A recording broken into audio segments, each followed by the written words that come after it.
আসসালামু আলাইকুম।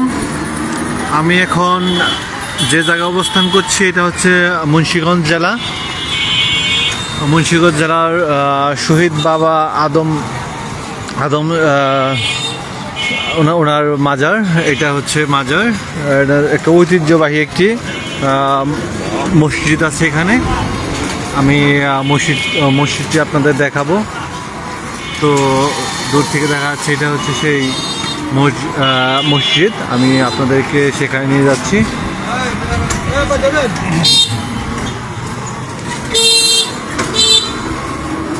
এটা হচ্ছে সেই মসজিদ। এটা অনেক প্রাচীন মোগল আমলের মসজিদ। মসজিদটি অনেক সুন্দর, মসজিদের মধ্যে 6টি গম্বুজ আছে, উপরে 6টি গম্বুজ আছে, অত্যন্ত সুন্দর। এবং সামনে হচ্ছে বাবা আদম ওনার মাজার। তো এটা সেই বিখ্যাত মসজিদ। এটা নিয়ে একটি বিশাল একটি ইতিহাস আছে এখানে। এটা সম্ভবত আজ থেকে 800 বছর আগে এইখানে সৌদি আরব থেকে আদম নামে এক সাধু, এক দরবেশ, এক আউলিয়া যেটাই বলি, উনি এখানে আসেন। আসার পর এইখানে ধর্মপ্রচার শুরু করার পর তখনকার সময়ে এক হিন্দু রাজা ছিল এখানে, বল্লম সেন। তিনি অত্যাচারী একজন শাসক ছিলেন। তো তিনি ওনাকে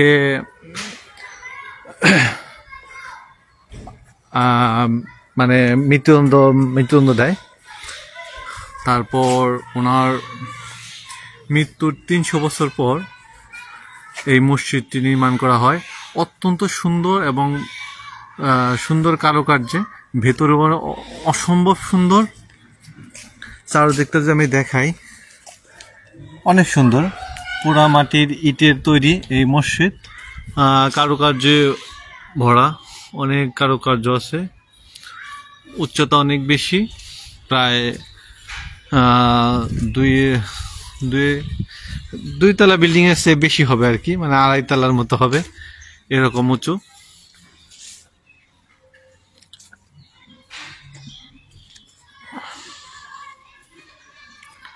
এ হচ্ছে মসজিদের পিছনের অংশ। আমি মসজিদের ঠিক সামনেই হচ্ছে বাবা আদমের মাজার। এটা হচ্ছে মসজিদের ঠিক পশ্চিম পাশের অংশ, এটা হচ্ছে দক্ষিণ পাশের অংশ। অনেক সুন্দর। আমি যদি আপনাদের দেখাই যে কারুকাজগুলা কেমন, সেটা হচ্ছে এরকম কারুকার্যে ভরা একদম। এটা সব হলো ইট দিয়ে তৈরি করা। আপনারা কে কোন জায়গায় থেকে দেখছেন একটু নক করবেন, জানাবেন কোথায় থেকে দেখছেন, একটু জানাবেন কোন জায়গায় থেকে দেখছেন। আর আমার কথা স্পষ্ট শোনা যাচ্ছে কিনা সেটাও একটু বলবেন। এটা হচ্ছে মসজিদের সামনের অংশ। অত্যন্ত সৌন্দর্য পরিপূর্ণ এবং কারুকার্যে ভরা মসজিদটি। এখানে যদি আপনি কারুকার্যটা দেখাই, এটা অনেক সুন্দর। তো আরেকটা জিনিস হচ্ছে, এখানে উপরে একটা পাথরের খোদাই করা লেখা আছে, আরবিতে লেখা আছে। আমি হয়তো মসজিদের নাম হতে পারে। মসজিদটি নির্মাণ করা হয়েছে বাবা আদম ওনার শহীদের পর, মানে ওনার শহীদ হওয়ার 300 বছর পর এই মসজিদটি নির্মাণ করা হয়। তো মসজিদটির বয়স প্রায় 500 বছরের বেশি। তো বল্লম সেন ওনাকে মৃত্যুদণ্ড দেওয়ার পর ওনার মাজারটা হচ্ছে ঠিক, আমি মসজিদের সামনে যদি দেখাই, ওই সামনে যে অংশটা মিনারটা দেখছেন, ওইখানে হচ্ছে ওই মাজারটা। ওইখানে আছে, এইটার আদলেই করা। আমি যদি ভিতরটা দেখাই, ভিতরটাও অনেক সুন্দর। মসজিদের ভিতরটা অনেক সুন্দর। এখানেও অনেক প্রাচীন কারুকার্যে ভরা। তো আপনারা যদি কেউ এখানে আসেন, অবশ্যই এটা দেখে যাবেন। অত্যন্ত সুন্দর। এখানে ভেতরে থেকে যদি আমি দেখাই, মিনার আছে হচ্ছে 6টি মিনার আছে। অনেক সুন্দর, মানে মিনারগুলো অনেক সুন্দর। প্রাচীন। আর দুইটি আছে, দুটি স্তম্ভ আছে, মানে দুটি পিলার আছে।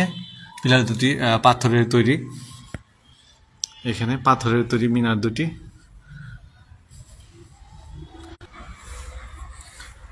মিনার দুটি পাথরের তৈরি। তারপর আমি যদি কারুকার্যগুলো দেখাই, কারুকার্যগুলো অসম্ভব সুন্দর, খুবই সুন্দর কারুকার্য। তখনকার সময় এই কারুকার্যগুলো কিভাবে করছে আল্লাহ ভালো জানেন। 500 বছর আগের অনেক প্রাচীন।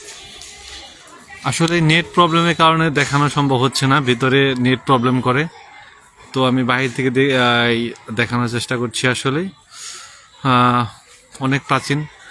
তো আপনারা এটা একটু লাইক করবেন, আমাকে অ্যাপ্রিসিয়েট করবেন, আমার কথা ঠিকভাবে শোনা যাচ্ছে কিনা একটু জানাবেন। আমি ভিডিওটি পরবর্তীতে আপলোড করে দেব, ভেতরে যা কিছু আছে তথ্য সহ সব কিছু আমি আপলোড করার চেষ্টা করবো ইনশাল্লাহ।